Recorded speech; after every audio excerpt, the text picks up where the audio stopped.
지난달 특종세상 제작진은 이상보 씨가 머무르고 있다는 한 숙박업소를 찾았습니다.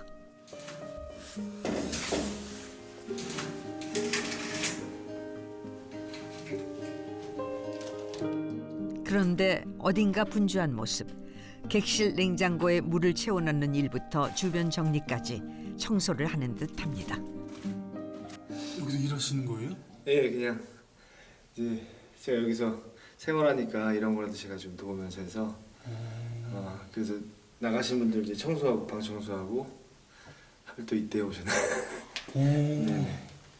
바쁘시겠네요 지금? 네, 아침에 다 나가시니까 이걸 치워놔야 다음에 들어오실 분들이 바로 사용할 수 있게 해놔야 되니까 저도 배운 거예요. 여기 들어오면서 계속.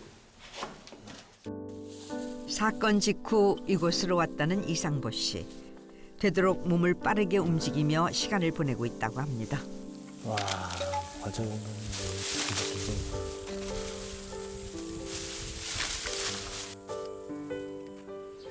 일단 생각이 없어지니까 온전하게 지금 이 상황에만 집중할 수 있으니까 저한테 좀 이 정신적으로 좀 도움이 되더라고요. 이게 아무것도 아닌 것 같은데 집중하게 되고 또 있어. 누구보다 답답한 시간 속에 살고 있다는 요즘. 어지러운 마음을 정리하는 데에는 청소만 한 것이 없다고 합니다. 물 청소할 때가 제일 개운한 것 같아요.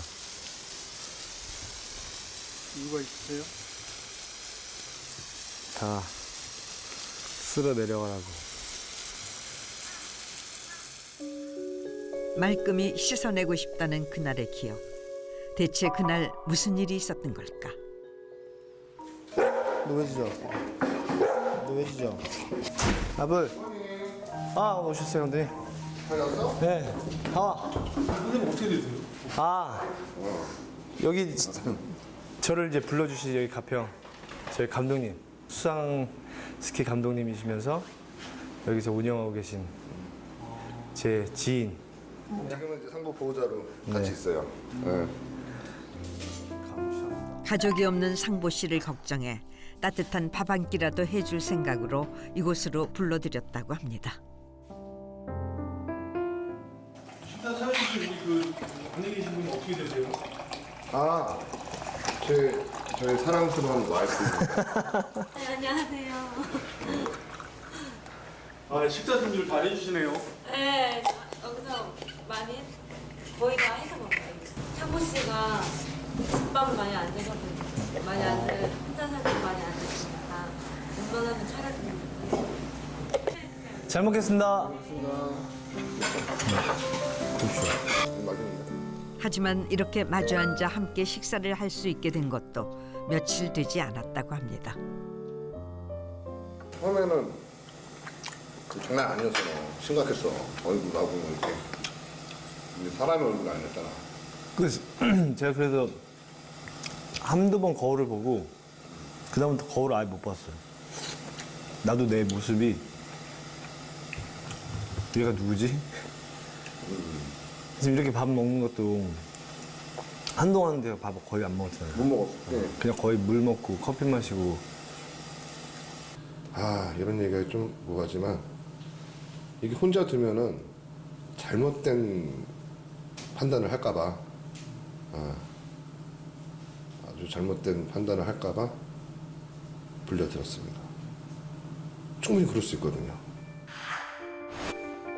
마약을 투약했다는 40대 배우 찾기에 떠들썩했던 지난 추석.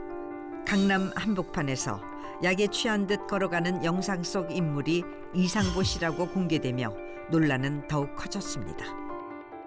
마약에 취한 듯한 남성이 있다라는 신고를 받은 경찰에 긴급 체포됐고 네. 검사 결과 양성이 나왔다라는 양성이 나왔어요. 소식이 전해졌었죠. 네. 그런데 이 씨는 마약이 아닌 우울증 치료 약물을 복용한 것이다라면서 공개적으로 억울함을 호소했습니다. 네. 평상시 먹던 약을 먹고 그 더 괴로운 마음에 맥주 한 캔 반 정도를 마시고 편의점에서 뭐라도 사갖고 오자라고 해서 편의점을 총 2번을 갔다 왔어요. 근데 저희 집 앞에 그렇게 형사랑 지구대 사람들이 한 8명 정도가 막 질문을 쏟아내는데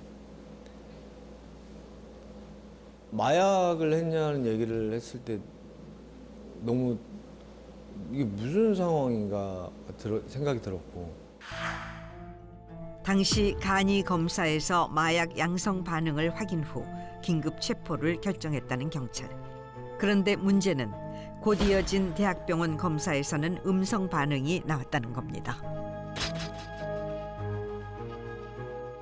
제가 들은 내용은 어쨌든 네거티브라는 얘기를 들었기 때문에 그러면 내가 이게 단순 해프닝으로 끝날 수도 있는 상황일 수도 있겠다 해서 이제 집에 가서 좀 씻고 옷도 갈아입고 좀 정신을 좀 차리고 다음날 이제 조서를 받겠다고 계속 얘기를 했었는데 단순한 해프닝으로 끝날 줄로만 알았던 일은 점점 더 커졌고 이상보 씨의 실명이 이곳저곳에서 거론되기 시작했습니다. 유치장에서 TV가 거의 계속 틀어져 있더라고요. 근데 모 방송사에서 제 그 CCTV 자료 영상을 내보내면서 마약한 거에 대해서 인정을 하고 시인을 했다라는 기사가 아주 도배가 돼 있더라고요. 이니셜 A 배우는 순식간에 이상보 씨가 돼버렸고 마약 투약 혐의를 인정했다는 소식이 전해지기까지 걸린 시간은 단 하루. 도망가야겠다. 거기 있으면 집 앞에도 못 나가니까. 다 알아보시더라고요. 모자 쓰고 다니는데. 그걸 들었을 때 진짜 도망가야겠다. 정확한 검사를 위한 국과수의 모발 채취를 끝으로 마무리된 경찰 조사. 하지만 이상보 씨는 이미 마약 배우로 낙인이 찍혀 있었습니다.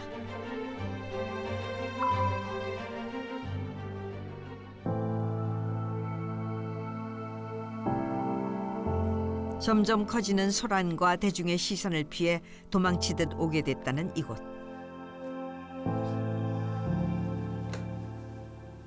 여기서 이렇게 생활하시는 거예요?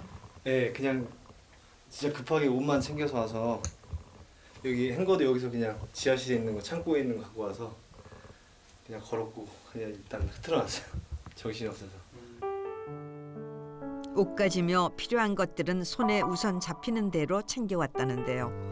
그날의 다급했던 흔적들이 역력합니다.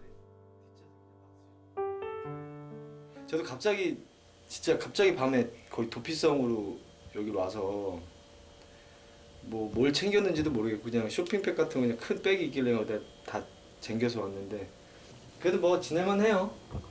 작지만 그래도. 네. 현재 국과수 검사 결과를 기다리고 있는 상황. 하지만 하루 이틀 지연이 되면 될수록 이상보 씨는 불안한 마음을 어쩔 수 없습니다. 뉴스 보면 아직도 코로나가 너무 심해서 확진자 수가 늘었다. 그래서 누구는 음성, 양성이다. 그 단어가 주는 게 제가 지난 사건에 있으면서 가장 많이 들었던 얘기거든요. 음성이냐 양성이냐. 도대체 음성이냐 양성이냐 이걸 갖고 자꾸 얘기를 반복적으로 수백 번, 수천 번 듣다 보니까 그게 하나의 트라우마로 자리 잡은 것 같아요. 이미 제 마음속에. TV를 보는 것조차 힘들다는 요즘 모든 일상이 멈춰버렸습니다.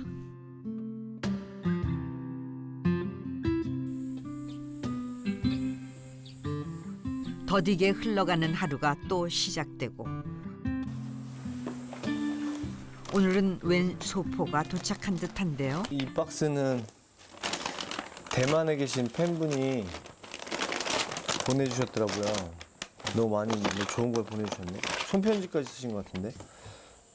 SNS를 통해서 이렇게 연결이 되는 것도 재미있어요. 제가 한국어를 잘 하지 못해서 격려하는 말씀을 못 드려요. 다름 아닌 해외에서 팬이 선물을 보내온 것입니다. 2006년에 데뷔해 올해로 17년 차 배우가 된 이상보 씨. 그때 왜 내가 거짓말했는지 알아? 누군가를 울리고 웃기는 그 힘에 반해 연기를 시작했다고 합니다. 지난해에 일일 드라마에서 주연을 맡아 그 연기력을 인정받기도 했습니다.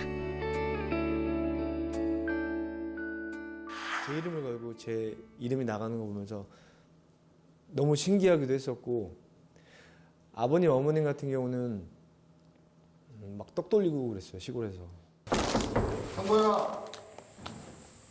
예? 누구세요? 상보야. 나야. 아, 굿모닝입니다. 잘 잤어? 오늘 가평 나가자. 가평. 읍내. 마트 좀 갔다가 오다가 밥도 먹고. 필요한 것도 있잖아. 뭐 산 거. 살 것도 있고. 정신 차리고. 벌써 그럼 어떡해. 아, 가평? 큰맘 먹고 읍내 한번 나가보고 가서 먹을 거 사고 필요한 거 사고. 그래요. 지금 나가실 거예요? 지금 나가자. 네, 그래요, 형. 지금 나가자. 뭐 할 거 이따 와서. 이거 왔다 정리해도 돼요. 네. 야, 뭐 많이 왔네.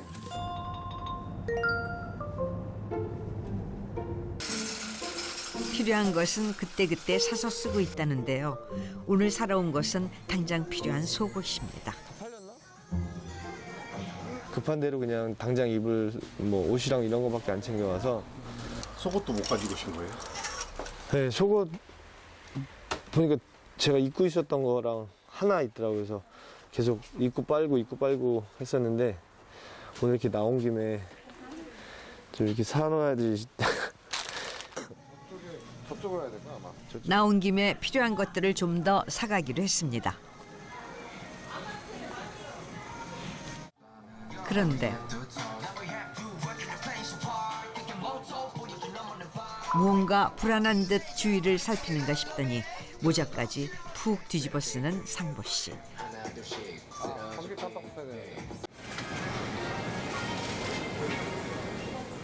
그의 상태가 어딘가 심상치 않아 보입니다.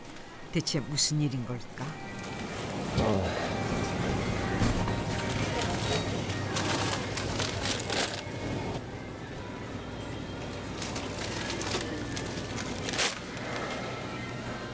가자, 빨리요.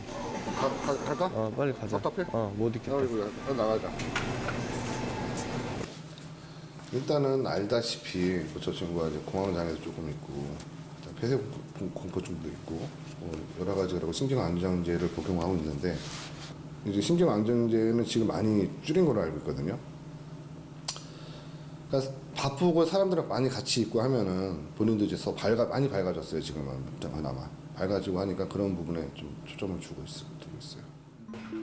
오랜만에 사람들이 많은 곳에 와서일까? 불안 증상이 찾아온 겁니다.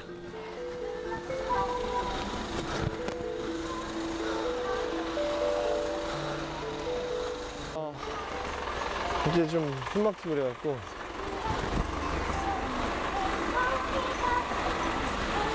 힘드네. 생각보다 좀 나아지는 것 같았는데. 크게 심호흡 한번 해.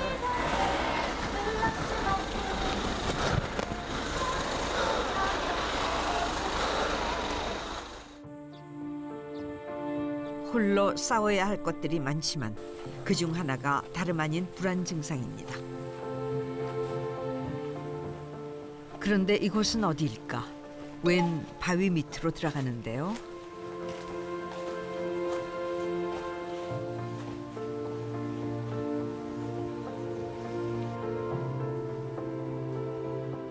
깊숙이 자리를 잡곤 음악까지 틀었습니다.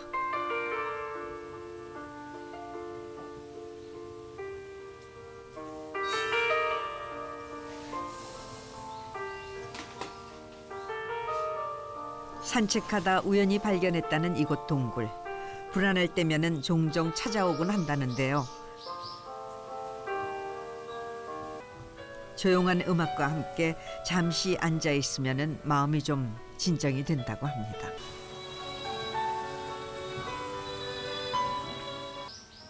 이 안에서의 느낌과 여기서 바라보는 바깥 세상에서의 모습은 어떨까? 또 무슨 이야기거리들이 이렇게 되고 있을까? 근데 여기는 뭐 답답하고 그러진 않으세요? 사실 그래서 그게 가장 고민이었어요. 왜냐면 여기도 어쨌든 어둡고 일단 안은 어둡고 좀 있지만 어쨌든 갇혀 있는 게 아니라 이렇게 앞에는 자연을 볼 수 있고 햇빛도 들고 하니까 이렇게 바라보면서 또 저 바깥 세상 생각을 이렇게 하다 보니까 저도 모르게 그냥 이 공간이 익숙해지더라고요. 어둠 속에서 바라보는 바깥 세상. 실타래처럼 엉킨 머릿속을 풀어보려 하지만 머릿속보다 더욱 복잡한 것은 마음입니다.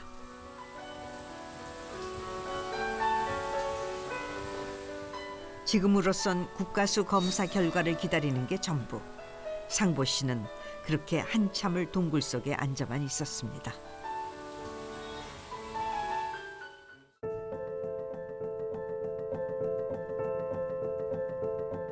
(9월의) 마지막 날 국가수 검사 결과가 나왔다는 소식에 늦은 밤 이상보 씨를 다시 만났습니다. 언제까지 오시냐고 거짓말하셨습니다. 과연 결과는 어떻게 나왔을까?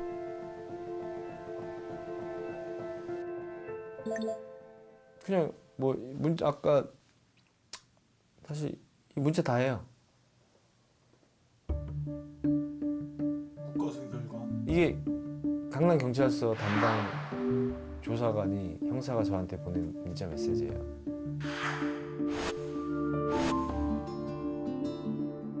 허무했어요. 막상 문자 하나로 뭐 혐의 없습니다라고 띡 하고 왔을 때는 야, 사람을 또 2번 죽이네. 그래서 저는 처음에는 빨리 국가수 결과가 나오길 바랬어요. 그래서 빨리 이것들을 알려야 되겠다는 생각을 했었는데 국가수 결과가 자꾸 더디게 들이고 시간이 더 걸리고 생각했던 것보다 또 더 걸리고 그러다 보니까 제 마음은 이미 다 만시창이가 됐고 몸도 마음도. 국가수 검사에 따른 경찰의 조사 결과는 무혐의. 사건은 종결됐지만 마약 배우라는 오명이 꼬리표처럼 남았습니다. 제가 어느 지점까지는 수사 과정, 어느 지점까지는 기자분들의 어떤 직업적인 것을 생각했을 때 언론 방송사는 또 방송사대로에 대한 그 포지션이 있고 어떤 해야 할 일이 있기 때문에 정말 최대한 노력을 하면 거기까지는 제가 이해할 수 있을 것 같아요. 정확히 팩트 체크가 되지 않은 허위된 기사라든지 잘못된 기사, 말장난, 유튜브에 올라오는 많은 이상한 말도 안 되는 글들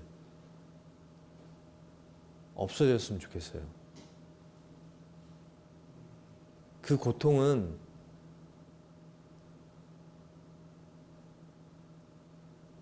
말로 표현할 수가 없거든요, 진짜.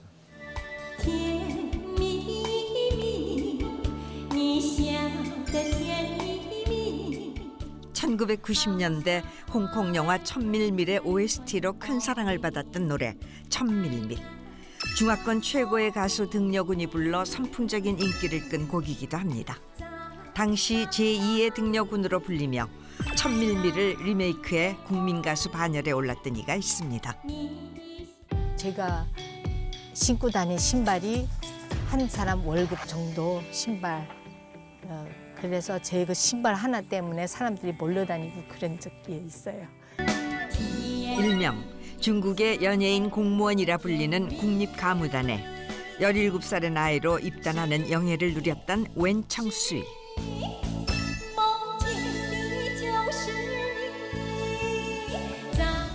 그런데 거기에 들어가면 나오는 사람은 거의 없어요. 그냥 행방불명이라 그래야 될까?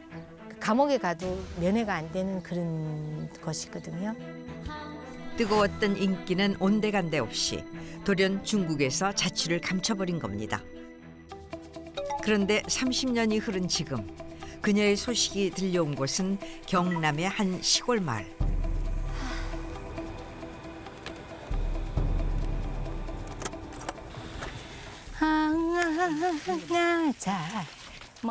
언뜻 들리는 노랫소리가 천밀밀 같은데요. 안녕하세요. 네, 안녕하세요. 특정세상에서 나왔는데요. 네네. 지금 그 노래 그 천문밀 노래 아니에요? 네, 맞습니다. 아, 그 혹시 그 웬청 씨 맞으세요? 네, 맞습니다. 어. 네. 아, 근데 왜 노래 안 하시고 여기서 왜 이게 뭐 하고 계시는 거예요? 지금 농부가 됐거든요. 농구요? 예. 놀랍게도 농사를 짓고 있다는 가수 웬청씨. 한때는 중국의 국민 가수로 불렸던 그녀가 마이크가 아닌 버섯을 손에 들게 된 이유는 뭘까? 또 있다. 또 있다. 괜찮으세요? 네, 괜찮아요. 수명이 다 됐어요. 애들은 그 이제 버섯 안 나와요. 수명이 다 돼서. 똑같은 버섯도 먼저 죽는 애들이 있고 오래 사는 애들이 있고 똑같아요. 하나 둘 골라내다 보니 어느새 한아름. 어째 너무 많은 거 아닌가 했더니 괜찮으세요? 네, 괜찮아요. 조부에서도 많으시는데 왜 이렇게 많으시게 한 번에 하세요? 빨리 하려고. 빨리요? 빨리 해버려야지. 빨리.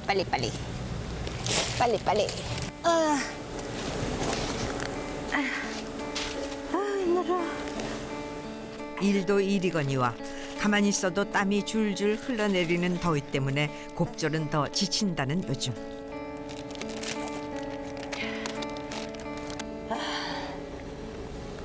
진짜 덥다. 화장해본 지도 언젠지 모르겠고.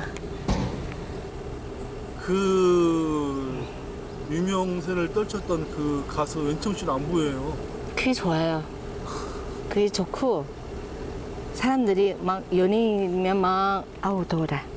아우 땀이 줄줄 흘려.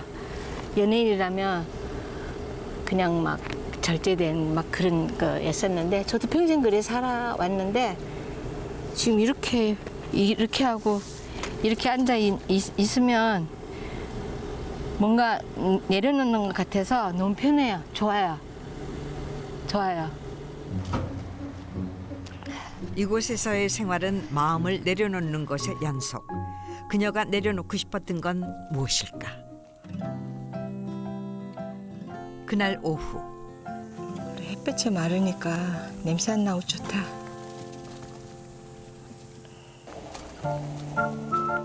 인적 드문 농가에 누군가 찾아온 모양입니다. 아이고 어서 오세요 회장님. 네 어서 오세요. 이불요?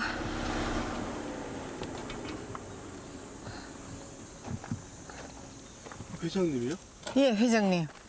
더울 것 같아서. 회장님이요? 예? 무슨 회장님이죠? 남편분인데. 남편이세요? 네 남편분인데 제가 그 안녕하세요. 네, 반갑습니다. 회장이라고 이렇게 부산에서 변하지가 않네요. 왔어요. 여름에 더울 것 같아서 이불 가왔어요. 하나 샀어요. 그럼 여기 같이 안 사세요? 네? 아, 예, 저는 왔다 갔다 해요. 어디서 왔다 갔다 하세요? 부산에서. 부산에 집이 또 있으세요? 뭐 하여튼 집이 땅보다 생활권이 있는 거죠. 저기 컨테이너에 갖다 놓고 컨테이너에? 네 갖다 놓고 저 빨래 걸고 있었는데 부산과 이곳을 오가며 생활 중이라는 남편. 그나저나 남편을 부르는 호칭이 참 독특합니다. 저를 헤라 가수로 데뷔한 은인이죠.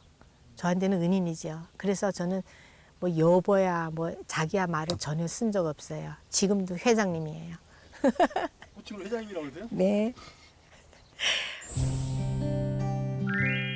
18년 전 제작자와 가수로 만났다는 두 사람. 한솥밥 먹은 정이 무섭다고 5년 전 부부의 연을 맺게 됐답니다.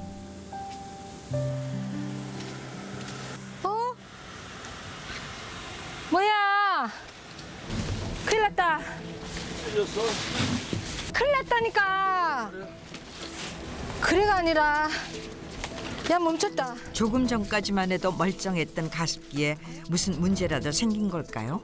들고 가는 게 아니라 이쪽 정리해줘요. 일자로 잠깐만. 땡기 가야지. 왜 당겨? 어째 남편이 도와줄수록 일이 점점 꼬여가는 듯한데요. 아이고 몰랄래야. 무슨 일 생긴 거예요? 왜 그래요? 이거 지금 안 고치면 큰일 나요. 농사를 짓는 것도 고장난 기계를 고치는 일도 아내 웬청수의 목. 구멍이 커져서. 능숙하게 문제를 해결하는 아내 곁에서 남편은 그저 거들 뿐입니다. 됐다. 아, 집사람은 이 하우스 내 기술적인 부분, 가습기라든지 버섯 따기 아니면 폐배지 버리기 힘든 일을 많이 합니다. 하지만 저는 제가 그 판매 쪽으로 마케팅 쪽으로 많이 신경 쓰고 유통 쪽으로 여러 가지 신경을 쓰니까 제가 그쪽에 앉아 근접하지 못한 것 같습니다. 일단 여기다 놓고. 아내는 농사, 남편은 유통 담당으로 철저한 분업화를 하고 있다는 두 사람. 그러다 보니 농장 일에 서툰 남편은 실수 연발입니다. 야는 왜 버렸어요? 야를 왜 버렸어요? 야를 이 좋은 거를. 아, 또 혼났네. 여보, 아? 더운데 좀 쉬었다. 아, 너무 더워. 완전히 아니 일을 혼자 한 것 같네요. 어머 너무 웃긴다. 원래 결혼 사는 사람이 땀을 많이 흘려요. 참 나 어이가 없어서. 음료수 한잔 하고 가자. 아 그럴까요? 어. 네. 코로나19를 맞고 수입이 끊기면서 모든 생활이 너무나 힘들었고 비참했어요. 대출도 안 되고 그래서 부인이 앉아 목걸이도 팔고 시계도 내놓고 돈이 되는 건 다 팔려고 내놨죠. 살림살이 도자기도 팔려고 내놨었고 가수를 제가 농부로 이래 귀농을 시켜서 힘든 일을 시키니까 제가 굉장히 죄인이 된 기분입니다. 노래면 노래, 춤이면 춤. 외모에서 연기까지 어느 것 하나 모자라도 들어갈 수 없다는 중국 국립가무단. 소위 연예인 공무원이라 불리는 국립가무단에 17세의 나이로 입단한 그녀는 남부러울 것 하나 없었다고 합니다. 저희는 공무원이 있기 때문에 뭐 하늘에 별 딴다식으로 힘들게 들어간 거거든요. 그렇기 때문에 모든 사람이 가무단에 있다 그러면 놀랄 정도로 와 집안에 그 출세한 사람이 생겼다는 정도로 그 정도였었거든요. 중화권의 인기 가수 등려군의 노래 천밀미를 중국에서 다시 부르면서 최고의 인기 가수로 등극하며 부와 명예를 누렸답니다. 그때 우리 집만 유일하게 전화기 있어서 누구 집에 전화가 오면 아파트에 맨날 제가 막 전화 받으라고 다니던 그런 기억이 있는 그럴 때거든요. 제가 신고 다닌 신발이 한 사람 월급 정도 신발. 그래서 제 그 신발 하나 때문에 사람들이 몰려다니고 그런 적이 있어요. 그날 밤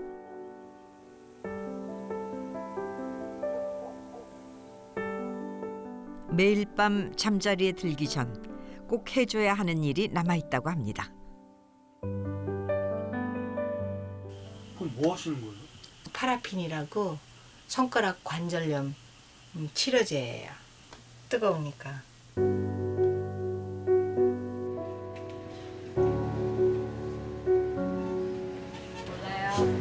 손 한번 칠하는구나. 행사가 하나 들어왔어. 행사가 잡혀가지고 네. 밥 못했는데 그 어떻게 해야지. 노래만큼만 여신이 되라고 내가 헤라 이름을 지어줬잖아. 아우 재미없어요. 무슨 귀농해가지고 응? 송충이 솔리 먹는다고 노래는 해야지. 일단 이번 스케줄은 해야지 어떻게 하겠어. 노래가 나올지 안 나올지 모르겠네요. 자신이 없어가지고. 에이, 그럼 알았어. 난 모르겠어. 무대 얘기에도 어쩐지 내켜하지 않는 모습. 무슨 사정이라도 있는 걸까요?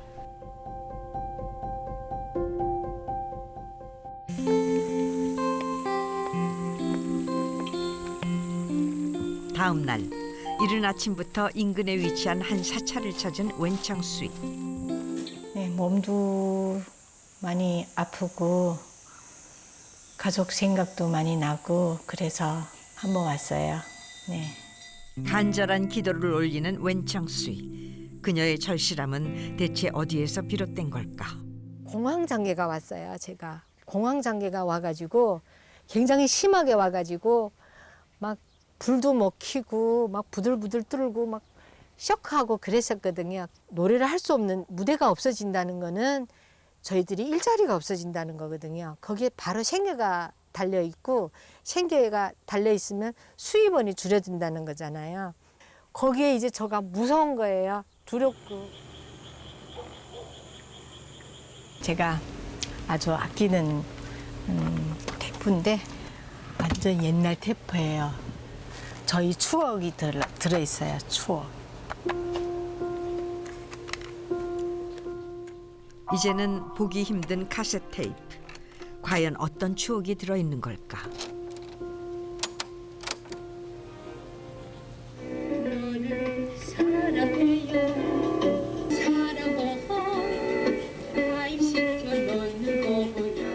가녀린 듯 청아하면서도 단단한 목소리. 그녀는 어쩌다 중국이 아닌 한국에서 가수 생활을 하게 된 걸까? CF 촬영을 한국서 하게 됐어요. 그때는 한죽 합작 그 메리아스 회사였거든요. 한국에 갔다 왔다 하는 상황에서 제가 유학을 하려고 했었기 때문에 그 간첩 혐의를 받았어요. 한국에 갔다 왔다 하면서 무슨 간첩 혐의를 했었냐 안 했었냐 주 내용은 그거였어요. 그래서 한국에 무슨 그 정보를 이북에 뭐 넘겼냐. 국립가무단으로 한국과 중국을 오가며 활동하던 중 북한의 음악대학에 진학을 결정하면서 간첩 혐의를 받게 됐답니다. 당시는 대대적으로 간첩을 숙청하던 시기. 그녀의 선택은 하나뿐이었습니다. 거기에 들어가면 나오는 사람은 거의 없어요. 그냥 행방불명이라 그래야 될까? 감옥에 가도 면회가 안 되는 그런 것이거든요. 그렇기 때문에 조사를 받고 제가 바로 도망갔어요. 한국으로. 바로 이튿날에 와서 바로 제가 국적을 따는 절차에 들어갔어요. 바로. 한국으로 귀화해 크루즈 공연계의 여신으로 또한 한국 다문화예술위원장을 맡게 되기까지 숱한 곡절이 많았습니다. 정말 배고파가지고 라면 가지고 쪼개서 한 적 있고 차비가 없어서 손님 만나려면 걸어가요. 걸어가가지고 물집이 생겨가지고 막 맨발로 신발 듣고 맨발로 막 여름에 걸어가고 집에 가면 쪽팔리고 아버님 부모님 보는 것도 그렇고 해서 죽는 게 낫다 싶어가지고 당시 한국인 매니저로부터 사기를 당하면서 빚더미에 앉게 된 그녀는 모든 걸 포기하고 귀향을 할까 생각했지만 자존심이 허락질 않았습니다. 급기야 극단적인 선택을 했다는데요. 그 이튿날 바로 제가 출국을 했어요. 근데 엄마가 이 자국을 보고 딱 알더라고요. 그러면서 손을 이렇게 탁 잡더니 나쁜 생각 하지 말라고. 지금도 괜찮아. 남의 눈이 열흘이면 다 잊어먹어. 나쁜 생각 할 필요 뭐 있냐. 여기 뭐 오빠들 언니들 길에 잘 사는데 뭔 걱정 있냐. 금방 일어나. 네? 싫더라고요. 그토록 간절히 원했던 무대였건만 지금은 두려움이 앞선다는 웬창수이. 그녀는 무사히 무대에 오를 수 있을까요? 희망 가지고 노래했었는데 이쁘게 메이크업하고 자신 있는 모습으로 다시 이런 자신감 찾을 수 있으려나 모르겠다.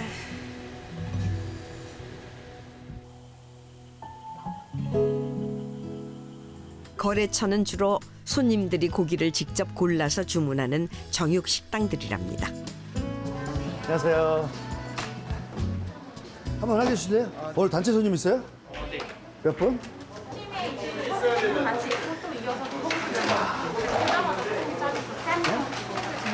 아, 그러세요?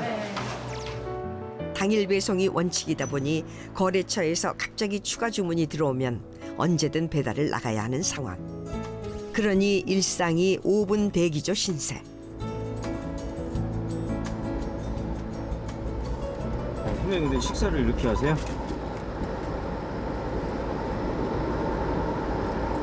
거의 하루 종일 못 먹을 때도 있어요. 저녁에 참깨 먹을 때도 많아요.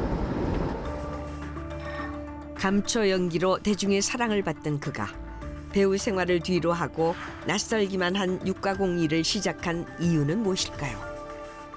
그 나이대가 제가 딱 걸린 것 같아요. 거기에 이제 딱 50 들어오고 그 나이대가 뭐 주인공들의 아버지 역할을 아니고 그리고 제가 캐릭터 자체가 주인공 아버지 역할을 할 수 있는 그런 캐릭터들은 아니었잖아요. 그동안 해오면서. 그러다 보니까 일이 딱 끊기더라고. 어느 순간 캐스팅이 보드판에서 없어지는 거죠. 캐스팅이 줄어들면서 안정적인 수입원을 찾기 위해 사업을 시작했지만 2번이나 크게 실패를 맛봤다는 윤영현. 그가 마지막이라는 심정으로 전 재산을 쏟아부어 시작한 일이 육가공 사업입니다. 아, 솔직히 말씀드리면 절박해요. 사실 처음에 제가 이 육가공을 시작할 때 투자한 돈은 다 까먹었어요. 그냥 한 발자국만 밀려나면 그냥 천리 낭떠러지로 그냥 뚝 떨어지는 느낌? 그런데 그 내 몸의 허리에 끈이 하나 있다면 그 끈에 내 애들, 내 와이프, 내 엄마가 있는 거야. 난 절박한 거야. 그러니까 포기도 못하고 그럼 어떻게 해야 돼? 내가 할 수 있는 최선의 노력을 하는 거죠. 가족을 먹여 살려야 되니까. 이마저도 실패하면 더 이상 물러설 곳이 없다는 윤영현. 사활을 걸었을 만큼 그에게는 이번이 마지막 기회입니다.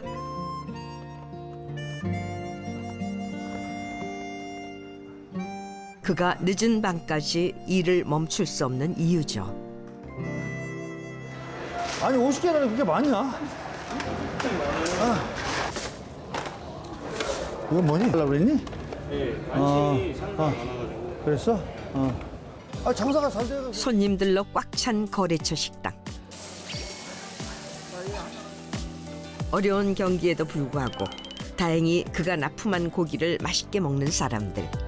식당 배달을 올 때면은 손님들 둘러보는 것도 잊지 않는다고 합니다. 제가 고기 갖고 왔어요, 고기. 손님들에게 깨알 홍보도 잊지 않습니다. 선량하고 착한 사람을 갖다가 왜 그 중앙부지에서는 나쁜 놈으로 만들었게? 그러니까요. 제가 옛날에 그 안기부 그 역할 했을 때 욕 엄청 먹었어요. 그만큼 연기를 잘하신 거죠. 주몽에 제가 보여 전부 다 나오는 모든 게 다 나왔어. 아유. 이름이 빨리 생각해. 골뱅이를 잘 모르려고 막. 윤용현입니다, 윤용현. 네. 사진 한 번만 혹시 안 돼요? 아, 좋습니다. 네. 왜냐면 제가 요즘에도 대점을 열심히 보고 아, 있거든요. 그래요? 네, 하더라고요. 아, 맞아요. 스마일. 이 가게가 식당이 잘 돼야 제가 또 많은 고기를 넣을 수가 있고 그리고 또 저희 고향에 있는 사람들이 또 잘 살 수 있고 뭐 서로 사는 그러니까 제가 열심히 뛸 수밖에 없어요. 정작 본인은 저녁 식사도 하지 못한 상황. 라면을 드세요. 밖에 나가서 드셔야 되잖아요. 혼자 먹는 게 너무 싫어요. 혼자 먹는 게 너무 싫어서 그냥 라면 하나 간단하게 먹고 그냥 뭐 혼자 끼니를 챙기다 보니 대충 먹는 게 일상.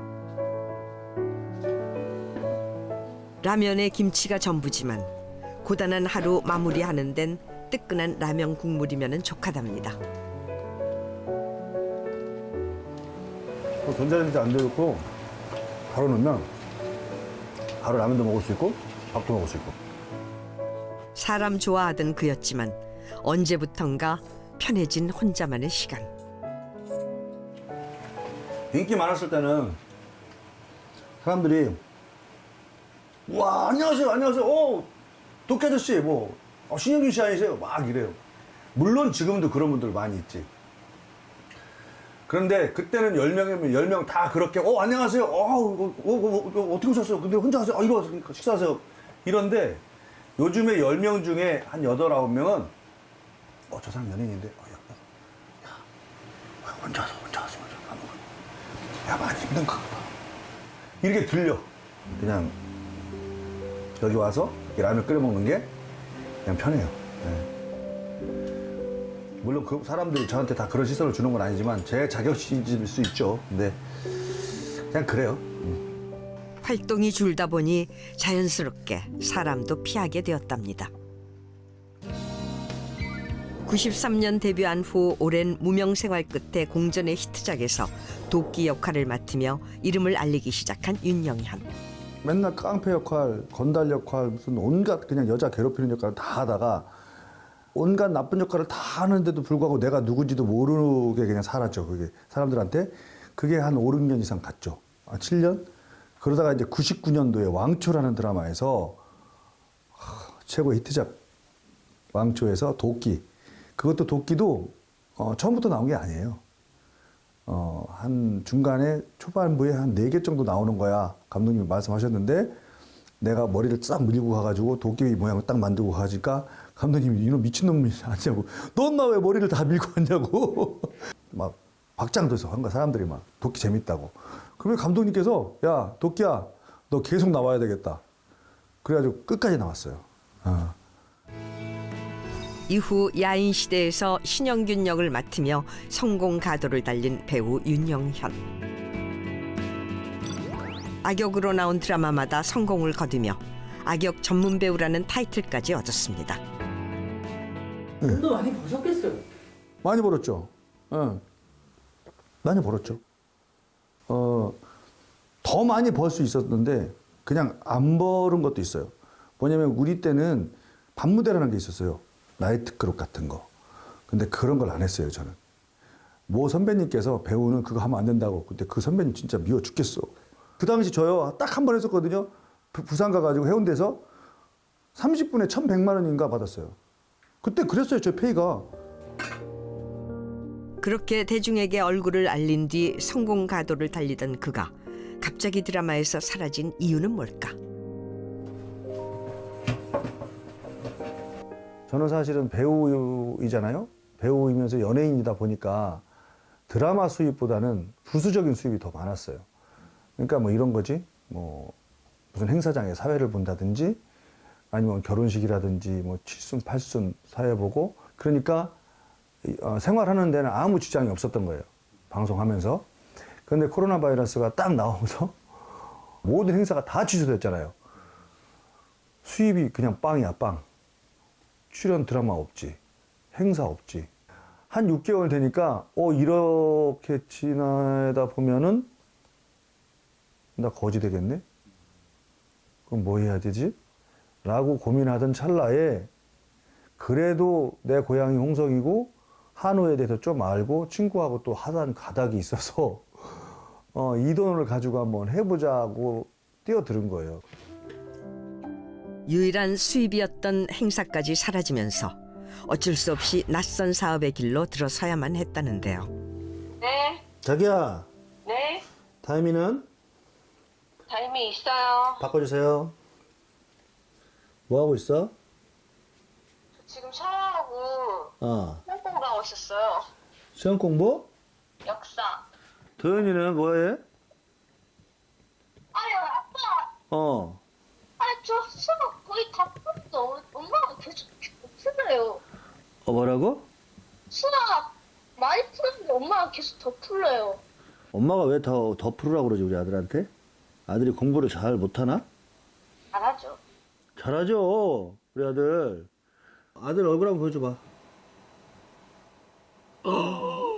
책 읽고 있었어요. 책 읽고 있겠어? 책 읽었다고? 쩐다. 쩐다마. 짠다마. 쩐다마가 뭔지 알아? 중국말로 진짜야? 이거야. 쩐다마. 지금 왔죠? 집이야. 아프지 말고. 엄마 말 잘 듣고. 뽀뽀. 이걸 해야 돼. 이렇게 통하고 나면 어떠세요? 또 이제 내일이 기대되고, 그리고 그냥 이 통화하기 위해서 하루 열심히 살았구나. 내가 아빠는 오늘 열심히 살았어. 그래서 너한테 칭찬받는 거야. 서로 칭찬해주는 시간. 네, 그리고 내일 또 칭찬받아야지. 그리고 내일 또 건강한 모습으로 와서 또 통화하고 서로 시험 보는 느낌? 네, 그런 것 같아요. 충전이잖아. 충전, 완전 충전. 고된 하루를 잊게 해주고 또 다른 내일을 살게 해주는 힘이죠. 나이 40에 후배 결혼식에서 만난 아내와 첫눈에 반해 결혼한 두 사람. 어느덧 결혼 16년 차가 되기까지 순탄치만은 않았습니다. 남편이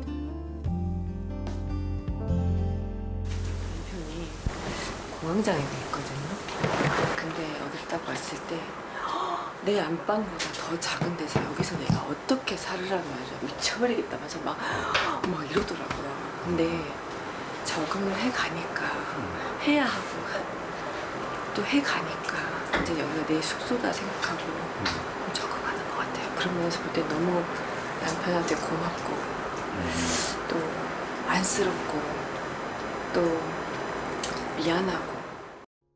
과거 공황장애를 앓은 남편이 혼자 지내는 게 늘 걱정이라는 아내. 미쳐버리는 거야, 막. 내가 공황장애를 앓았었고 항상 걱정을 하는데 사실은 와이프가 제일 걱정하는 게 그런 거예요. 그 공황장애가 왔을 때쯤 와이프가 나하고 결혼을 했고 그때부터 공황장애에 대해서 막 연구를 하더라고. 1년 동안 찾아는 안 가지고 상태를 완전 좋게 만들어 놨어. 그래서 약을 딱 끊은 거야. 그러고서 이제 한 7, 8년 살았잖아요. 너무 좋아했어. 하지만 육가공 사업을 하면서 스트레스가 많았던 탓일까? 완치된 줄만 알았던 공황장애가 다시 재발했습니다. 지금도 약을 먹어요. 약에 의존을 해요, 사실.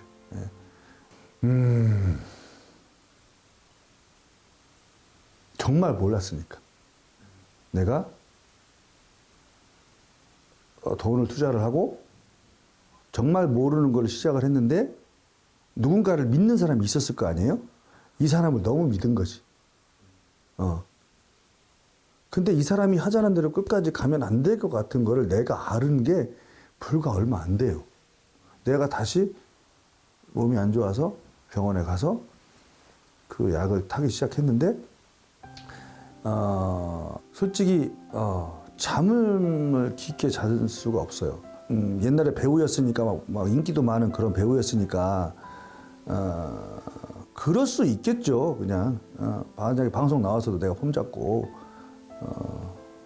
그런데 지금은 그런 틈이 없어요. 절박해요, 사실. 프로자 한번 해봐. 믿고 의지한 직원의 배신으로 사업이 힘들어지면서 다시 한번 무너져 내린 건데요. 삼계탕을 좀 집에서 가져왔는데요. 남자애한테 부추가 좋다 그래서 혈액순환, 정형외과, 심신안정 뭐 이러고 엄청 좋은 거 다 부추가 하잖아요. 일부러 부추를 잔뜩 넣어가지고 좀 해가지고 왔어요. 소연아, 같이 먹자, 아빠랑.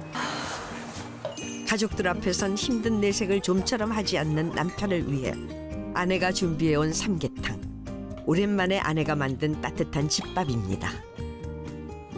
지금 이번에 들어온 이미사나 새로운 사람들 밥과자, 우리 손과자. 나 아직도 궁금해. 연애할 때 자기가 나한테 닭다리를 먹어라. 나는 진짜 빡빡살을 좋아한다. 근데 그게 진짜야? 진짜 자기는 닭다리 안 좋아하고 빡빡살만 좋아해? 지금도? 육가공 사업을 시작하며 주말 부부로 지낸 지 2년.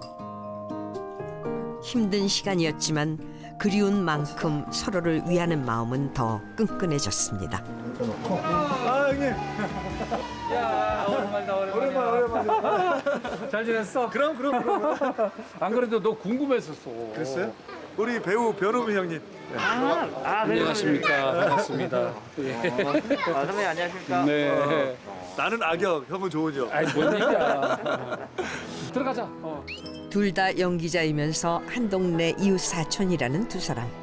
아 진짜 오랜만이다. 아유 참. 그러니까요. 내가 미안해 형한테. 아니야 내가 미안해. 내가 사업한다고 내가 너무 지방에 와 있으니까. 사실은 내가 이 아파트 형 때문에 왔잖아. 그래.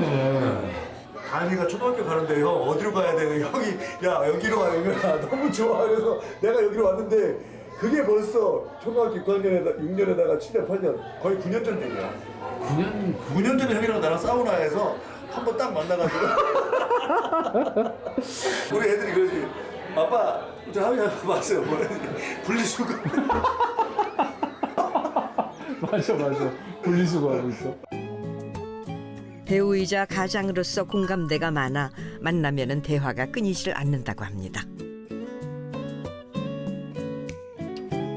애들이 크니까 그리고 조금은 뭐라 그러지 탈출구 같은 게 필요하긴 해. 사실 내가 불안하잖아. 수익이 안 되면 그냥 돈을 벌 수가 없는 직업이잖아요. 그러니까 항상 불안하지. 그러니까 안정적으로 무슨 수입이 나오는 거를 찾게 됐지. 장례 사업도 한번 얘기를 했었어. 그렇죠. 장례 얘기도 한번 했었고. 근데 웨딩 사업은 했었던 걸로 내가 기억이 나고. 그것도 그 지역에서 했던 걸로 기억이 나고. 그리고 근데 갑자기 네가 거기를 육가공을 해서 그걸 어떻게 야, 근데 지금 후회는 안 해? 많이 하지. 내가 이걸 왜 했지? 근데 내가 다시 뭐 이렇게 안 할 수도 없는 거고 한번 시작했으니까 돈도 많이 들어갔고 그냥 정말 열심히 하는 수밖에 없다. 이런 거? 맞아. 나도 내가 드라마를 한다고 하지만 그래도 애가 크면 클수록 위기감이라는 건 있어. 이 가장의 무게라는 게 어쩔 수가 없는 것 같아. 그래서 사이드 잡으로 나도 뭘 한번 해볼까. 나도 솔직히 생각을 여러 번 했거든. 음식도 좀 관심이 있어가지고. 그래서 이제 음식도, 근데 나는, 내가 제일 기호적으로 나는 제일 좋아하는 게 면 종류야. 그래요? 제면 쪽을 난 너무너무 좋아해가지고 한번 해보고 싶어. 잘할 것 같아. 근데 하지 마. 왜? 힘들어. 힘들어. 사업 힘들어. 그래. 왜냐면 형이 이럴 수 있어. 형이 그 면을 직접 만들어가지고 요리를 딱 내는 것까지 저기 다 완벽하게 한다고 해도 돼. 내가 뭔가를 지시해가지고 누구를 지시해가지고 이렇게 만들어내는 거는 하지 마. 혼자 응기도 많이 했어요, 진짜로. 그래? 그러니까 일이 힘든 게 아니라 사람이 너무 힘들으니까. 왜냐면 그동안 내가 경험하지 못했던 사람들을 만났어요. 그래? 말로 표현할 수 없을 정도. 진짜? 여기서 이렇게 말하고 저쪽에 가면 내가 이상한 놈이 돼 있는 거야. 어머. 그래서 어느 순간 대인 기피증까지 생기고 내가 옛날에 내가 공황장애라는 병이 있었어. 내가 완치가 된 줄 알았는데 사람들이 이상한 사람들을 만나고 내가 스트레스를 너무 많이 받으니까 다시 공황장애가 생기더라고. 그 정도로 내가 힘들었어요. 근데 그걸 누구 남을 탓할 수도 없잖아. 그렇지. 내가 아무리 좋은 아이디어, 아무리 좋은 사업을 한다고 하더라도 사람 게임이에요. 내가 어떤 사람들하고 사업을 하냐의 게임이지. 내 직원들을 어떻게 나하고 같이 이제 내가 대표인데 대표가 무슨 권위 다 필요 없고요. 맞아. 같이 좋은 회사를 만들어서 이거를 계속 키워서 같이 나눠 먹는 거. 그거를 잘하는 사람이 성공하는 거. 오히려 좋은 거예요. 제가 비싼 값을 치르며 사업을 배워나가고 있는 윤영현. 사업을 고민하고 있는 변우민에게 경험에서 우러난 현실적인 조언도 아끼지 않습니다. 형 드라마 계획. 나는 그 시즌제로 가는 거 낭만 닥터 그거 이제 시즌제 하니까 그거 이제 또 준비해야 되고. 그거 얘기 들었어요. 낭만 닥터 시즌제 한다고 또 한다고. 활발히 배우 활동을 하고 있는 변우민이 내심 부러운 눈치인데 그래도 나중에 이제 연기자로서 배우로서는 다시 돌아올 거지? 근데 그냥 사업 쪽으로 빠져 있으니까 감독이나 작가분들 이렇게 만날 기회가 그만큼 멀어지더라고요. 예전에는 그냥 감독 뭐해? 작가님 뭐해요? 이렇게 접근을 했다 그러면 지금 내가 사업에 너무 빠져 있다 보니까 뭐 얘를 낭만하는 유감독이라든지 내가 얼마나 친했었어요. 전화 통화한 지 벌써 2년도 넘은 거예요. 와, 그렇게 되는구나. 예. 항상 생각하는 게 형이랑 한번 나하고 형 같이 드라마를 해본 적은 없어. 한 번도 없어. 희한하다, 그지? 되게 희한해. 나는 형이랑 같이 한번 해보고 싶어. 형은 좋은 역할, 나 나쁜 역할. 그래서 내가 형을 때리는 거, 내가 이거 할 것 같아. 알겠지?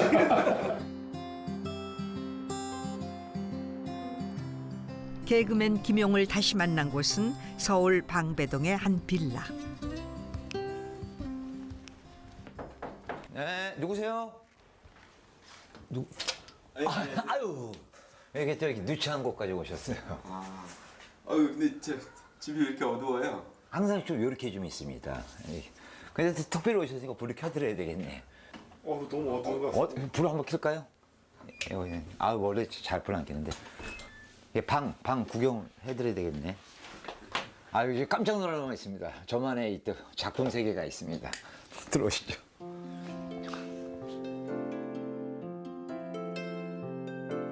환갑이 다 된 남자의 방이라고는 믿기지 않을 정도로 알록달록하고 아기자기한 소품들이 눈에 띕니다. 특히 귀여운 인형들이 많이 보이네요. 제가 개인적으로 인형 덕후기 때문에 혼자 살다 보니까 자식과 같죠. 내가 제일 우리 최애, 그리고 엄마 돌고래. 여기는 남편 돌고래. 자면서 얘기해요. 그냥 자면서 혼자서. 야, 오늘 어떻게 잘 지냈니? 애들 잘 보고 있니? 그래. 그래. 편하잖아요. 그냥 대화가 되는 거지. 표정 보세요. 얼마나 나를 위한 충성심이지. 끝까지 옆을 보고 있죠. 누가 들어오지 않을까. 딱 하고, 딱 이렇게 해서. 우리 대화 돼요. 야, 너 경호 잘하고 있지? 잘한다고 해서. 옆옆 보고 있잖아요. 얘는 아직까지 인상 쓰고 있어. 야, 이게 자식이. 그러니까, 예. 인형을 이렇게 많이 모아놓은 이유가 있어요? 자식 같으니까. 결혼 한 번도 안 했잖아요. 모으면 예전에는 제가 냉장고하고 얘기했어. 세탁기하고. 근데 그게 아니라 이렇게 보면 표정도 참 좋잖아요. 그리고 첫째 인형은 배반하지 않잖아요. 얘네들은. 나이 57에 결혼도 안 하고 혼자랍니다. 집안 살림은 당연히 그의 몫이죠.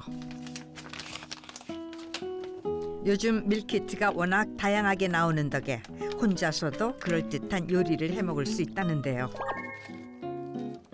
보양식이니까. 오늘 메뉴는 삼선 누룽지탕. 다양한 채소를 더해 푸짐하게 만듭니다. 엄마가 예전에 식당을 오래 하셨는데 눈 영어 봐가지고 응용을 많이 하는 거죠. 기본 재료는 다 약해요. 그러니까 조금씩 이렇게 응용해서 먹는 거죠. 저는 절대 밖에서 안 먹어요. 직접 여기 보고 말이죠. 여기 봤잖아요. 이거 다 냉동실에 밥도 다 해서 해놓고. 여느 가정집 못지않게 꽉 차 있는 냉장고. 대부분 어머니가 챙겨주신 반찬이라고 합니다. 평소 일일 일식하는 만큼 식사할 땐 이렇게 한상 가득 차리는 편이라고 합니다. 그런데 식사 전 와인잔에 먼저 손이 갑니다. 반주를 하는 걸까요? 남들이 보면 막걸리처럼 보일지 몰라도 그냥 내 스스로는 즐기는 거죠. 이거는 내 백포도주다. 우유지만. 마른 멸치에 고추장을 곁들인 쌈까지 등장했습니다. 조합이 좀 특이하죠?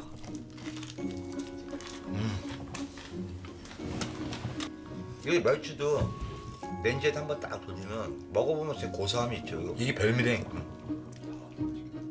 뭔가 부족해 보이는 다소 독특한 식사지만 김용 씨에겐 지금 먹는 이 한 끼의 의미가 남다르답니다. 그러니까 거짓말이 아니라요.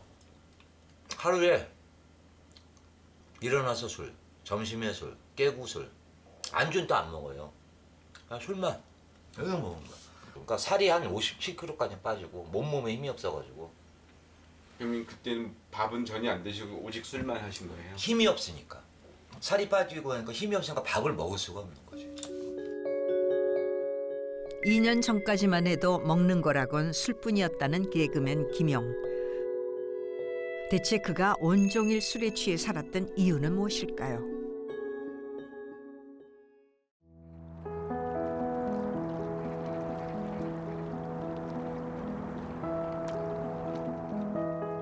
식사를 마친 후 소화도 시킬 겸 집 근처 한강공원으로 산책을 나왔습니다.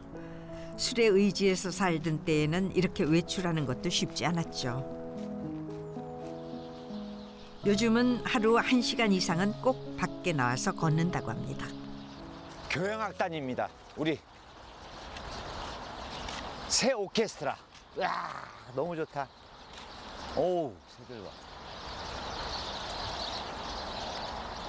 아. 오가다 만나게 되는 자연의 소리, 산책길에 누리는 호사랍니다.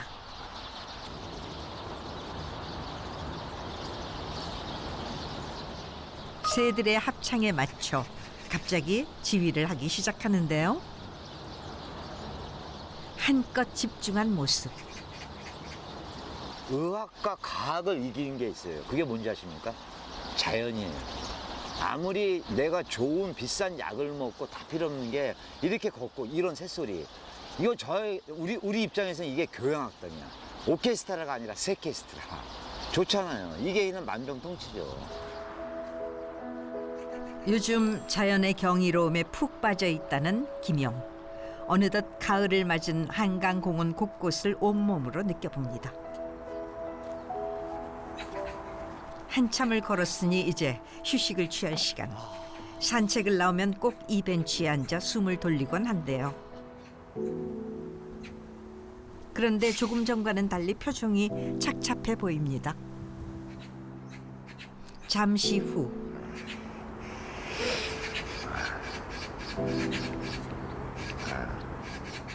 이내 툭 터져버린 눈물. 애써 참아보지만 우울한 기분을 떨쳐내기가 쉽지 않은 듯합니다.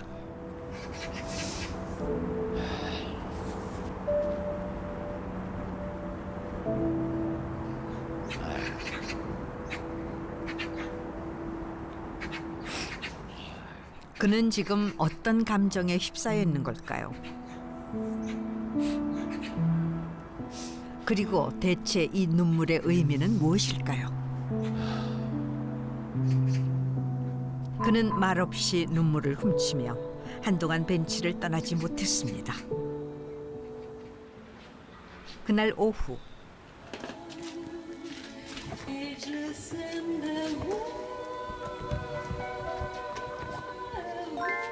분주히 뭔가를 준비하는 김용 씨. 다양한 조명들을 하나 둘 켜기 시작합니다.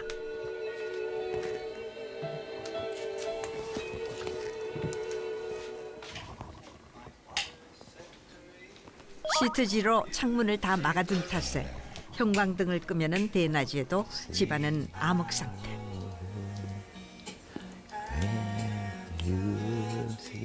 은은한 조명만 켜둔 채 음악을 듣기 시작합니다.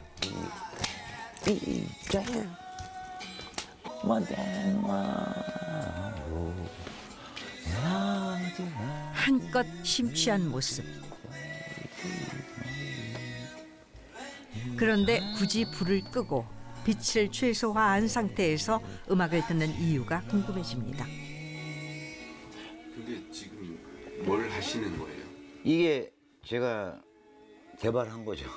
이게 굉장히 따뜻한 것 같아요. 불멍도 하지만 나는 그냥 혼박이에요. 그냥 김용만의 혼박. 나만의 치유 방법. 치유센터죠. 김용 치유센터. 마치 캠핑장에 온 것처럼 소품들을 세팅해둔 뒤 음악을 듣는다고 합니다. 이렇게 하루 1시간 30분씩 혼자 치유 시간을 갖는다는 개그맨 김용.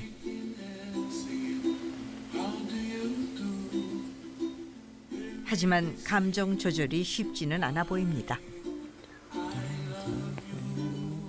그는 대체 어떤 이유로 이 같은 치유 방법까지 찾아야만 했던 걸까요? 며칠 후 김용 씨. 네네. 잘 따르네요. 아, 선수되니까. 이쪽이가 잘 익었어요. 잘 익었다요. 아, 이쁘네. 남자분이 귤 따기가 어우. 요즘 여자분이 많이 따거든요. 이게 힘들어요, 원래. 오.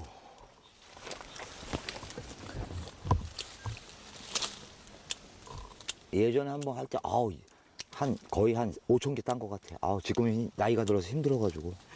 젊었을 때 이거 많이 땄었는데. 자. 아이고, 수확 잘 됐다. 으아!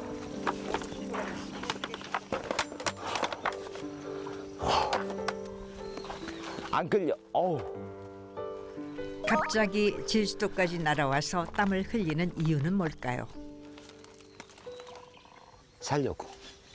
서울에 있으면 죽을까. 운동 생활했어요. 거의. 개인 기핑하고 그냥 막 가위에 눌리니까 그러다 보니까 우울 같은 우울이 걸려가지고 이걸로 계속 세월 보내고. 그때 대학생 1회 개그제를 한 거예요. 경쟁률이 그때 제가 볼 때 한 500대 1 더 넘었을 것 같아요. 대부분 남들이 다 하는 게 전부 성대모사만 했어요. 이주일 특히 선생님이 성대모사 죄다 그냥 서울대로 나오던 명문대로 죄다 그냥 콩나물 묻혔냐 팍팍 묻혔냐 뭔가 뭐 난 그런 걸 안 했고 저는 직업별 맞선으로 콘테스트 시험을 봤죠. 지금 우리의 사랑은 깨졌습니다. 이번 정차역은 이별역입니다. 아, 한 방 먹었네요. 막 이런 식으로 하니까 획기적이었어요. 20살 청년 김용은 차별화된 아이디어로 대학생 개그 대회에서 금상을 수상하며 최연소 공채 개그맨으로 데뷔했습니다. 아니, 어디로 갔냐, 얘 금방. 이후 변방의 북소리, 네로 25시, 회장님 등 인기 코너에서 맹활약. 용령 죽겠지 등 유행어를 탄생시키며 일약 스타덤에 올랐죠.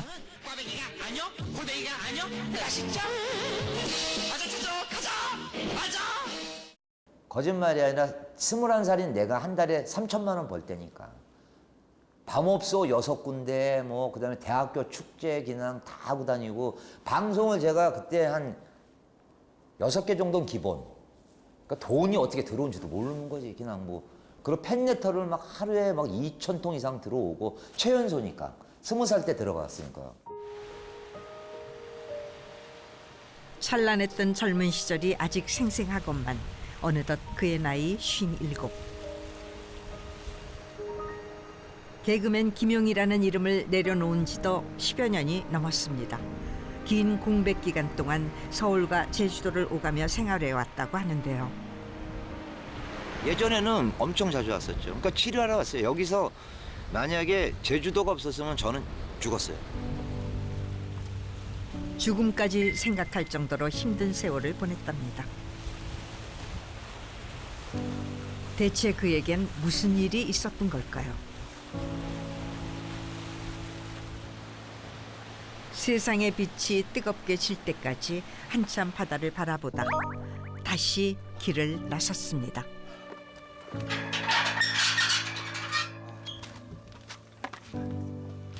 아, 문 닫아야 되겠다. 원장님! 정 원장님 어디 계십니까? 그럼 가야 되겠다. 제주도에 올 때면은 며칠씩 머물다가 가는 지인의 집이라고 하는군요. 뭐 하고 있는 거야, 우리 정 원장? 저녁 먹어야 되잖아요, 우리. 아니, 이게 뭐야, 이게?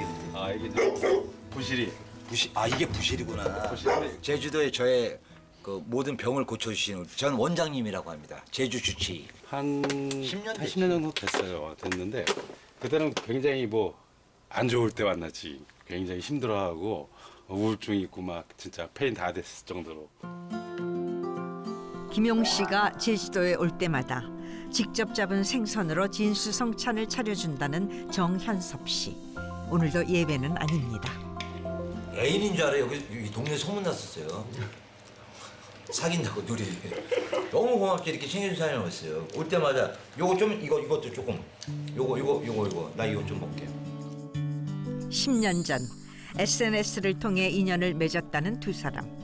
김용 씨에게 현섭 씨는 은인이나 다름없답니다. 제주도에 자주 오게 된 것도 현섭 씨의 권유 때문이었죠. 그때 막 죽으려고 막 그 정도로 상태가 안 좋았어요. 살기 싫다고 다 내려놓은 상태. 그럴 때 만났어요. 잠을 못 자는 거예요. 불안해서. 죽을까 봐. 뛰쳐나가면 안 보이니까. 어떨 때 보면 돌담 밑에가 쭈그러서 울고 있고 굉장히 심했어요. 우울증 같은 것도 심하고. 근데 현섭아 이런 건 있어. 보니까 그나마 바다가 좀 멀었던 거야. 가다가 내가 손 놓다가 지쳐 쓰러지니까 들고 오는 거야. 술이 취해가지고 거기까지 못 가는 거야. 힘이 들어서 못 가. 근데 바로 앞에 바다가 있었으면 빠졌지. 술에 의존한 채 하루하루 삶의 의지를 잃어갔다는 김용 씨. 하지만 한때 그는 인기 개그맨이자 요식업 사업가로 누구보다 바쁜 삶을 살았었습니다. 포착, 꼼장어도 했고 뭐 많이 했죠 그냥. 그리고 뭐 갈비살, 쭈꾸미서부터 뭐 많이 했죠 그냥. 종전에 청담동에서 김용하면 소문 났었죠 그냥. 청담동 경제를 얘가 살린다. 하루에 막 800만 원씩 들어올 테니까. 돈이 돈처럼 안 보이죠. 데뷔하자마자 많은 사랑을 받으면서 출연료로 돈을 모으게 된 그는 요식업에 도전했고 그리고 큰 성공을 거뒀습니다. 20살 때부터 40 중반까지 그의 인생에 실패란 단어는 없었죠. 제가 돈을 막 청담동에서 요식업에서 많이 벌 때 뭐 투자한 거죠. 찜질방 형 사업하자, 뭐 대리운전 하자 그러면 있는 돈 없는 돈 다 갖다 주고 그냥 이름 걸어주고 뭐 개그맨 김용의 뭐 용용 대리운전하고 뭐 해서 그냥 막 한 거죠 그냥. 사업을 제안한 지인들의 말을 전적으로 믿고 막대한 자금을 투자했지만 전 재산을 잃고 말았습니다. 지금을 따지면 10억 더 날라가, 한 10억 이상은 날라간 거죠. 망할 때마다 점점 내려가요. 내려가서 어디까지 내려가냐? 지하까지 내려갔다가 어디로 가냐? 나중에는 서울역 쭉 가봤고 용산역까지 가봤고 다 간 코스죠 그게. 우울증, 공황장애증, 대인기피증, 조울증, 막 그냥 시리즈 울트라 10으로 오는 거죠 이게. 와 그냥 말도 못해. 이건 상상을 못하는 거죠. 겪지 않은 사람도 모르니까. 공과금 낼 돈도 없어 전기와 수도까지 끊겼던 상황. 집에 남은 거라곤 작은 컵라면 하나뿐이었지만 그마저도 먹을 수가 없었죠. 한없이 초라해진 자신의 모습이 도무지 믿기지 않았습니다. 12월 달에 단전 끊기고 단수 물 못 써. 단전 껌껌해 어둠 침침해. 그 3일 동안 굶었잖아요. 그냥 먹을 건 없고 또 꼴에 자존심이 있으니까. 또 후배들이 형 뭐해요? 야 나 지금 레스토랑에서 저 파티하고 있어. 단전, 단수. 야 나는 단전은 안 무서웠어요. 단수가 되니까 꼼짝을 못해. 화장실도 못 가지. 물은 안 내려오지. 와 그때 또 사람이 춥고 배고플 때 제일 먼저 뭐 생각나는지 아세요? 먹는 거예요? 짬뽕이야 짬뽕. 짬뽕. 뜨뜻한 국물 하나. 뒤져보자. 침대를 갖다 헐크가 되더만. 뒤지고 다 하는데 야 1,000원짜리 딱 2장 있더라고. 2장. 짬뽕값 그때 4,500원. 여보세요? 예, 중국집이죠? 예. 사장님 죄송한데 짬뽕 2,000원어치 배달돼요. 욕 무지하게 먹었어요. 내가 얘기했어. 김용 너 어떡하지 이렇게 되냐. 아유 죽어라 야. 이 괄시에 죽더라고. 사람이 막 이런 거만. 아유 그냥 끝내자. 이른 아침부터 외출 준비를 하는 김용 씨. 평소 자주 쓰던 모자를 내려놓고 깔끔하게 머리를 매만지는데요. 중요한 일이 있나 봐요. 잠을 한숨도 못 잤어요. 너무 보고 싶어가지고. 단정한 차림으로 집을 나섭니다.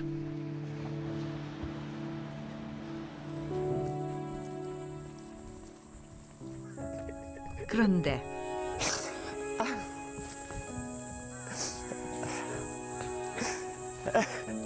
갑자기 발걸음이 떨어지지 않는 듯합니다. 왔다. 너무 늦게 왔다. 에휴. 네가 왜 거기 있냐? 에휴, 내가 있어야지. 에휴. 김용 씨가 찾아온 곳은 13년 전 운명을 달리한 가수 고 최진영 씨의 묘소입니다. 누나 최진실과 함께 잠들어 있는 곳이죠. 제일 제 고민을 많이 했어요. 진짜 친형같이 해줬어요. 되게 의젓하고 내가 고민 있으면 항상 아, 형 나한테 얘기해봐. 지가 들어주고 지가 먼저 가니까. 얘가 근데 유독 모르겠어요. 나를 만나면 그렇게 즐거워하더라고. 물론 근데 나도 또 무슨 사고 치고 이러면 꼭 얘한테 전화를 하게 돼. 형 같았고 의젓하면서 이러고 좀 나는 좀 이렇게 막 이런 거니까 잘 맞았던 거. 반쪽이 사실 무너지는 느낌이 들었지. 반쪽이.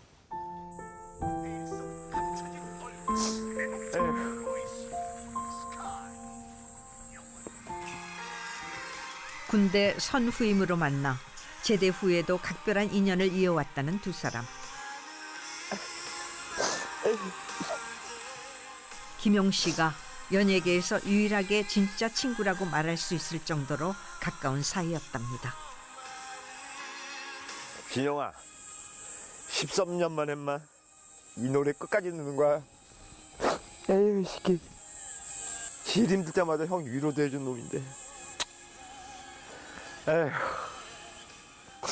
그토록 깊은 우정을 나눴던 동생인데 13년 동안 한 번도 묘소를 찾아오지 못했던 이유는 무엇일까?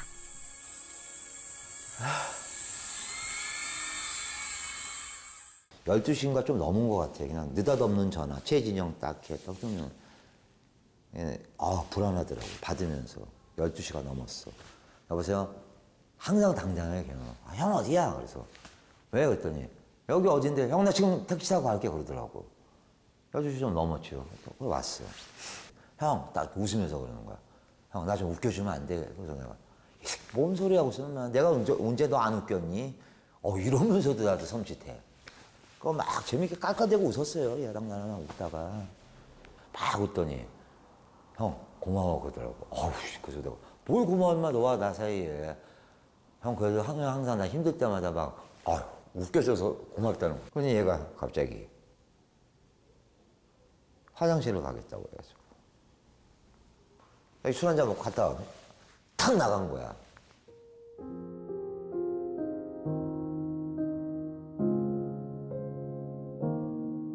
그리고 다음 날 비보가 들려왔습니다.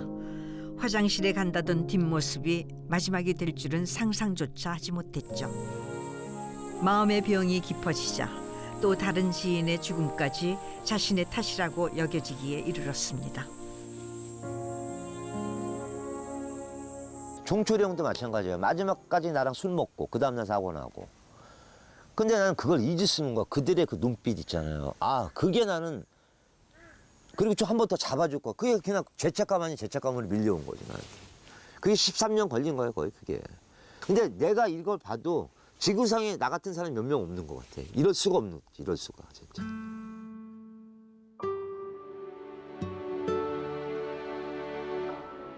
(3년간) 함께 살았을 정도로 절친했던 개그맨 양종철. 그의 마지막 뒷모습 역시 씻을 수 없는 상처로 남아버렸습니다. 사업 실패로 인한 우울증과 가까운 지인들의 죽음으로 인해 트라우마를 안고 산 지 10여 년. 김용 씨의 현재 상태는 과연 어떨까요? 예. 성함이 어떻게 되세요? 김용입니다. 이쪽으로 와주세요. 네.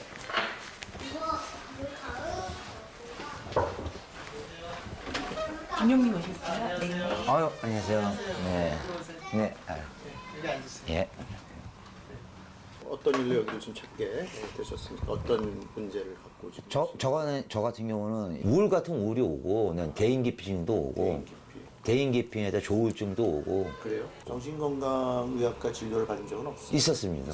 근데 그거 6개월 제가 치료받았는데 그게 안 되더라고요. 요거 한번 네. 설문지 같은 건데 눈이 잘 안 보여가지고 제가. 잘 안 그동안 서울과 제주도를 오가며 마음을 치유하기 위해 노력해온 김용 씨. 진지하게 현재 상태를 체크하는데요. 계속 트라우마가 생기더라고요. 근데 이게 왜 트라우마가 생기나 보니까 결정적인 이유 중에 하나가 또 그 고인이 되신 개그맨 양종철 형. 종철이 형은 전날 저랑 같이 있다가 이렇게 됐고, 제일 트라우마가 셌던 게는 최진실 동생 최진영, 진영이. 비록 그런 장면을 목격하진 않으셨겠지만 바로 그 가까운 분들의 죽음 직전에 그 모습들이 이제 상상이 가잖아요. 그게 더 무섭더라고요. 직전을 봤으니까. 근데 그게 이제 단 한 번에 그친 게 아니라 공교롭게 여러 번에 축적된 경험이니까 그러다 보면 이제 내가 어떤 문제가 있나? 왜 나랑 가까운 주변 사람들만 이렇게 가지? 내가 뭐 죄책감을 그런 식의 예, 어떤 많이 사실 느껴요. 비이성적인 판단이거든요. 그렇죠. 사실 연관성이 없는 우연의 일치인데. 근데 나 혼자 그냥 죄책감에 있는 거예요. 그러니까 죄책. 그래서 예. 이제 그렇게 뭐 우울증, 대인기 예, 불치 이런 예. 게 생긴 것 같은데. 1시간 넘게 진행된 상담. 그간의 힘들었던 마음들과 이겨내기 위해 해왔던 노력들을 담담히 털어놨습니다. 많이 의지로 이제 극복을 하는 과정에 있지만 또 한순간에 다시 또 알코올에 또 이렇게 좀 손을 대거나 이러면 좀 무너질 수도 있거든요. 그러니까 이런 의지를 잘 유지하는 게 중요하고, 물론 과거의 기억이 사라지진 않습니다. 근데 과거의 기억으로부터 비롯되는 이 괴로운 감정에서는 벗어나야죠. 기억 자체가 사라지는 것이 아니라 그 기억으로 말미암아서 내가 힘든 부정적 감정이 줄어들길 기대하는 겁니다. 그 과정에 이제 돌입한 것으로 보입니다. 오랫동안 안고 살았던 아픔들을 이제는 완전히 털어내고 싶다는 김영 씨. 오늘 상담은 도움이 됐을까요?